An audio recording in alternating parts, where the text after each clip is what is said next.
Assalamualaikum warahmatullahi wabarakatuh. Perkenalkan, kami dari kelompok 1 akan mempresentasikan tentang pengaturan nutrisi pada gangguan endokrin. Dengan anggota kelompok yaitu Diana Kulsum, Indri Kartika Dewi, Risa Amalia, Fazri Ahmad Fairuz, Mira Nur Azizah, Cindy Apriliani, Gani, Neneng Vina, Tia Rizky, Gina Fadilah, Rinrin Dilan Nuryanti, dan Yeni Apriliani. Topik pembahasan yaitu yang pertama, gambaran umum sistem endokrin, yang kedua, fungsi sistem endokrin, yang ketiga, diet diabetes mellitus dengan nefropati, dan yang keempat, diet diabetes mellitus. Gambaran umum sistem endokrin. Pengertian endokrin. Gangguan endokrin adalah penyakit yang terkait dengan kelenjar endokrin pada tubuh. Sistem endokrin adalah jaringan kelenjar yang menghasilkan hormon yang merupakan sinyal kimia yang dikeluarkan melalui aliran darah. Faktor risiko gangguan sistem endokrin.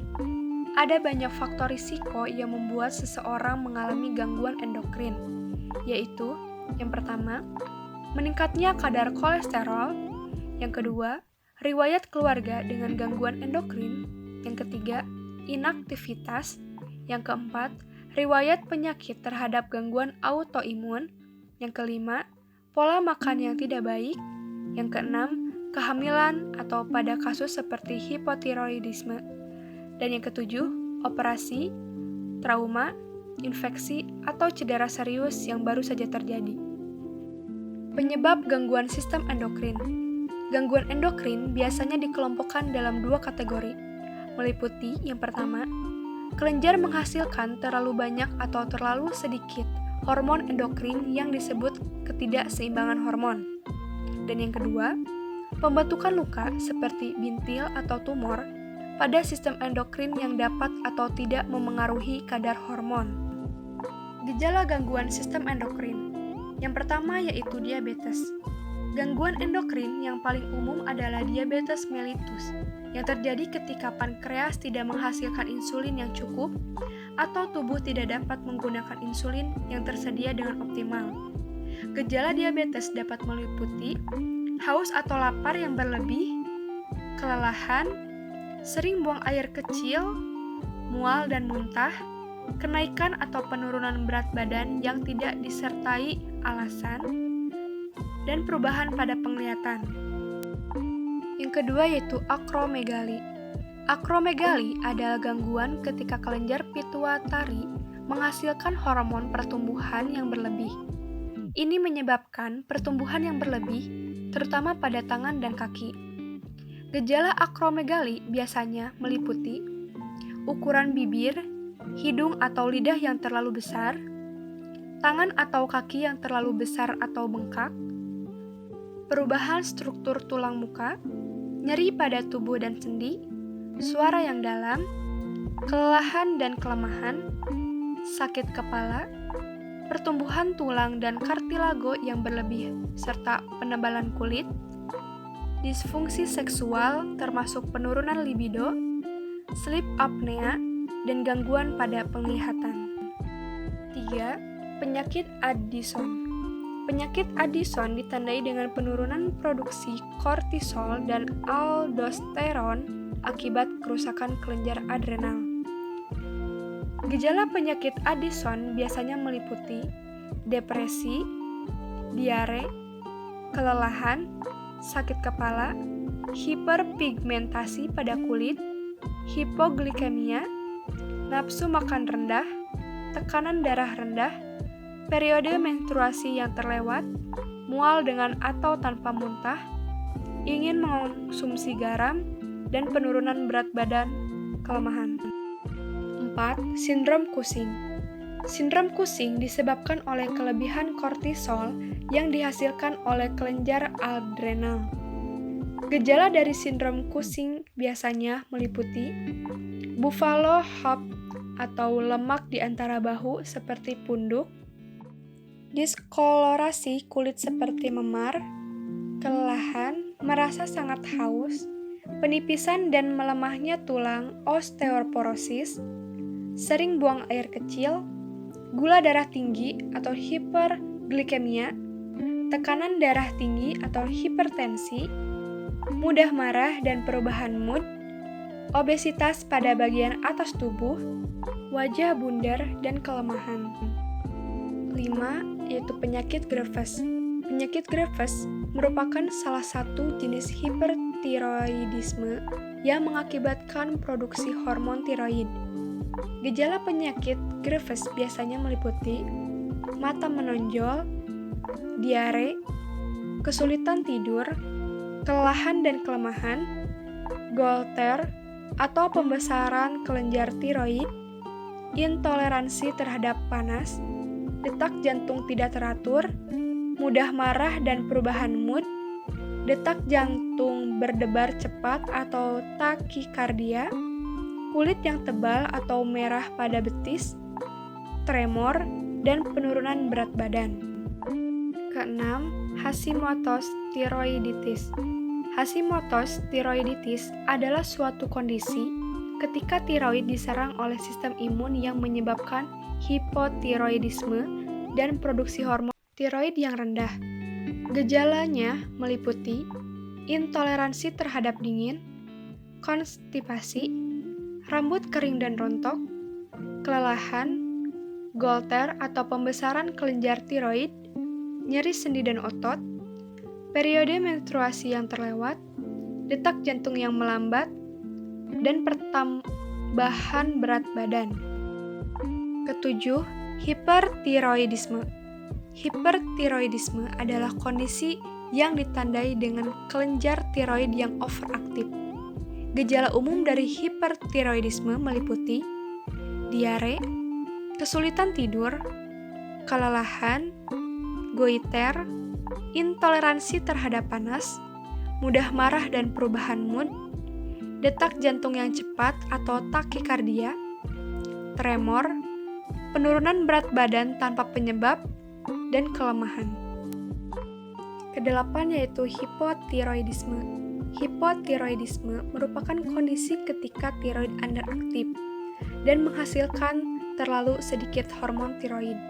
Gejala umum dari hipotiroidisme meliputi intoleransi terhadap dingin, sembelit, menurunnya produksi keringat, rambut kering, kelelahan, goiter, nyeri pada sendi dan otot, periode menstruasi yang terlewat, detak jantung yang melambat, muka membengkak, dan kenaikan berat badan. 9. Prolaktinoma. Prolaktinoma muncul apabila kelenjar pituitari yang disfungsional menghasilkan hormon prolaktin berlebih yang berguna dalam produksi ASI. Prolaktin berlebih dapat menyebabkan berbagai gejala, seperti disfungsi ereksi, kemandulan, kehilangan libido, periode menstruasi yang terlewat, dan produksi ASI tanpa penyebab. Diagnosis. Diagnosis gangguan sistem endokrin. Tes darah dan urin untuk memeriksa kadar hormon dapat membantu dokter untuk menentukan apakah seseorang memiliki gangguan endokrin. Tes imaging juga dapat dilakukan untuk membantu menunjukkan lokasi bintil atau tumor. Fungsi sistem endokrin. Pada umumnya, sistem endokrin bekerja untuk mengendalikan berbagai fungsi fisiologis tubuh seperti aktivitas metabolisme, pertumbuhan, reproduksi, regulasi osmotik, dan regulasi ionik. Sistem endokrin pada manusia memiliki fungsi yang paling umum, yaitu yang pertama, membedakan sistem saraf dan sistem reproduksi pada janin yang sedang berkembang. 2. Menstimulus urutan perkembangan. 3. Mengkoordinasi sistem reproduktif. 4. Memelihara lingkungan internal yang optimal. 5. Melakukan respons korektif dan adaptif ketika terjadi situasi darurat. 6. Mengontrol dan merangsang aktivitas kelenjar tubuh. 7. Merangsang pertumbuhan jaringan. Dan kedelapan, mengatur metabolisme. Diet diabetes mellitus. Pengertian penyakit DM. Penyakit diabetes mellitus bukan merupakan suatu penyakit tunggal, tetapi kelompok penyakit dengan beragam gangguan atau kelainan. Namun penyakit DM memiliki satu karakteristik umum, yaitu hiperglikemia akibat kegagalan produksi insulin. Kerja dari insulin atau keduanya. Kondisi hiperglikemia kronis berkorelasi dengan disfungsi organ dan kerusakannya, bahkan berlanjut menjadi kegagalan banyak organ, terutama mata, ginjal, saraf, jantung, dan pembuluh darah. Menurut Roth 2011, Scott Stamm, Sylvia 2008. Pengertian yang sama tentang definisi penyakit DM seperti yang diuraikan di atas dijelaskan juga oleh Perkeny pada tahun 2015, bahwa penyakit DM merupakan suatu kelompok penyakit metabolik dengan karakteristik hiperglikemia yang terjadi karena kelainan sekresi insulin, kerja insulin, atau keduanya. Ada beberapa jenis penyakit DM seperti penyakit DM tipe 1, DM tipe 2, DM gestasional, atau penyakit DM tipe lain, menurut Scott Stamm Sylvia 2008. Pada modul ini, hanya akan membahas tentang penyakit DM tipe 2 yang lebih banyak ditemukan pada orang dewasa, sehingga pembahasan berikut ini selalu membicarakan tentang penyakit DM tipe 2. Etiologi. Etiologi terjadinya penyakit DM didasari klasifikasi atau tipe penyakit DM itu sendiri. Pada DM tipe 2, penyebab utama akibat kegagalan sekresi insulin secara progresif yang melatar belakangi terjadinya resistensi insulin, menurut Scott Stamm Sylvia 2008. Beberapa faktor risiko yang melekat pada seseorang dapat berperan juga meningkatkan risiko terkena penyakit DM tipe 2. Faktor risiko tersebut meliputi usia lebih dari 40 tahun, riwayat anggota keluarga yang menderita penyakit DM, adanya obesitas, riwayat gangguan toleransi glukosa, memiliki kadar HDL kurang dari 35 mg atau darah lengkap, kadar trigliserida lebih dari 250 mg atau darah lengkap, riwayat DM gestasional, dan hipertensi, menurut Scott Stamm Sylvia 2008. Patofisiologi. Adanya resistensi insulin pada otot dan liver, serta kegagalan sel beta pankreas untuk sekresi insulin merupakan kelainan dasar yang terjadi pada penyakit DM tipe 2.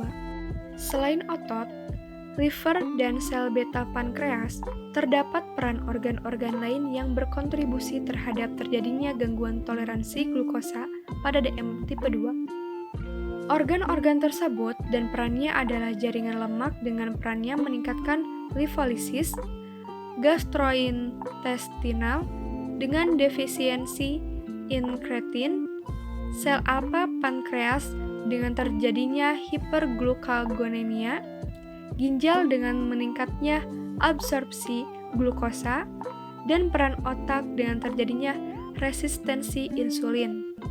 Keseluruhan gangguan terkait kelainan peran organ tersebut mengakibatkan kelainan metabolik yang terjadi pada pasien DM tipe 2. Berdasarkan kelainan dasar tersebut, maka pengelolaan penyakit DM harus dikombinasikan untuk memperbaiki gangguan patogenesis tersebut, menurut Perkeny 2015. Syarat diet DM tipe 2 yang harus dipenuhi dalam strategi intervensi gizi menurut Sukardji pada tahun 2011 dan Perkeny pada tahun 2015 sebagai berikut. Yang pertama, energi diberikan sesuai kebutuhan untuk mencapai dan mempertahankan berat badan ideal. Perhitungan kebutuhan energi dengan memperhatikan status gizi dan aktivitas fisik pasien. Kedua, protein dianjurkan sekitar 10-20% dari kebutuhan energi total. Pada kondisi diabetes nefropati, pemberian protein dianjurkan 0,8 gram atau kilogram berat badan per hari atau 10% dari kebutuhan energi total. Yang ketiga, lemak diberikan sekitar 20-25% dari kebutuhan energi total. Selain itu, dianjurkan kurang dari 7% dari energi total menggunakan lemak jenuh, dan kurang dari 10% dari energi total menggunakan lemak tidak jenuh ganda. Asupan kolesterol dianjurkan kurang dari 300 mg per hari. Apabila peningkatan LDL merupakan masalah gizi utama, diet dianjurkan mengikuti diet dislipidemia tahap 2 dengan anjuran kurang dari 7% dari energi total menggunakan lemak jenuh. Dari kandungan kolesterol 200 mg per hari. Jika yang menjadi masalah gizi utama adalah peningkatan trigliserida dan FLDL, maka dianjurkan 20% asupan lemak tidak jenuh tunggal, asupan karbohidrat lebih rendah, dan melakukan peningkatan aktivitas fisik agar terjadi penurunan berat badan serta penurunan risiko penyakit kardiovaskular. Keempat, karbohidrat dianjurkan 45-65% dari kebutuhan energi total. Sukrosa atau gula pasir diberikan tidak boleh lebih dari 5% energi total. Pemberian sukrosa dan makanan yang mengandung sukrosa harus diperhitungkan sebagai penggantian karbohidrat dari makanan lain. Pembatasan karbohidrat total kurang dari 130 gram per hari tidak dianjurkan. Kelima, serat dianjurkan 20-35 gram serat makanan dari berbagai sumber bahan makanan. Yang keenam, natrium untuk diabetes dianjurkan kurang dari 3.000 mg, sedangkan bagi pasien DM disertai hipertensi ringan sampai sedang, maka natrium diberikan 2.400 mg per hari. Ketujuh, vitamin dan mineral diberikan cukup sesuai kebutuhan. Pada pasien dengan asupan gizi yang cukup, tidak diperlukan penambahan suplemen vitamin dan mineral. Yang kedelapan, pemanis alternatif dapat digunakan sepanjang tidak melebihi batas aman. Bahan makanan yang dianjurkan dan tidak, jenis bahan makanan yang dianjurkan untuk pasien DM menjadi perhatian saudara dalam perencanaan menu untuk kasus. Bahan makanan yang dianjurkan meliputi sumber karbohidrat kompleks seperti nasi, roti, mie, kentang, singkong, dan ubi. Sumber protein rendah lemak seperti ikan, ayam tanpa kulit, susu krim, tempe, tahu dan kacang-kacangan. Lalu sumber lemak dalam jumlah terbatas seperti makanan diolah dengan cara dipanggang, dikukus, disetup, direbus, dan dibakar. Bahan makanan yang tidak dianjurkan. Sedangkan bahan makanan yang tidak dianjurkan sehingga harus dibatasi konsumsinya atau bahkan dihindari, yaitu gula sederhana seperti gula pasir, gula merah, sirup, jeli, buah-buahan yang diawetkan dengan gula, susu kental manis, minuman botol ringan, es krim, kue-kue manis, dodol, dan cake. Lalu batasi juga makanan yang mengandung banyak lemak seperti cake, makanan siap saji, goreng-gorengan, dan makanan yang mengandung natrium tinggi seperti ikan asin, telur asin, makanan yang diawetkan. Menurut instalasi gizi Perjan RS Dr. Cipto Mangunkusumo dan Asosiasi Dietitian Indonesia pada tahun 2004. Diet diabetes mellitus dengan nefropati. Pengertian: diabetes mellitus jika tidak ditangani dengan baik dapat menyebabkan timbulnya komplikasi pada berbagai organ tubuh, di antaranya ginjal. Manifestasi lanjut dari kelainan ginjal pada diabetes mellitus adalah nefropati diabetes.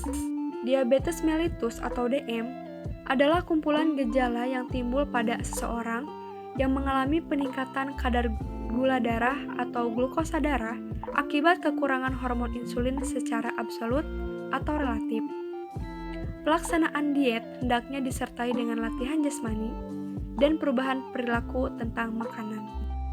Tujuan diet penyakit diabetes mellitus dengan nefropati adalah untuk mencapai dan mempertahankan status gizi optimal serta menghambat laju kerusakan ginjal dengan cara mengendalikan kadar glukosa darah dan tekanan darah tinggi, mencegah menurunnya fungsi ginjal, dan mempertahankan keseimbangan elektrolit dan cairan.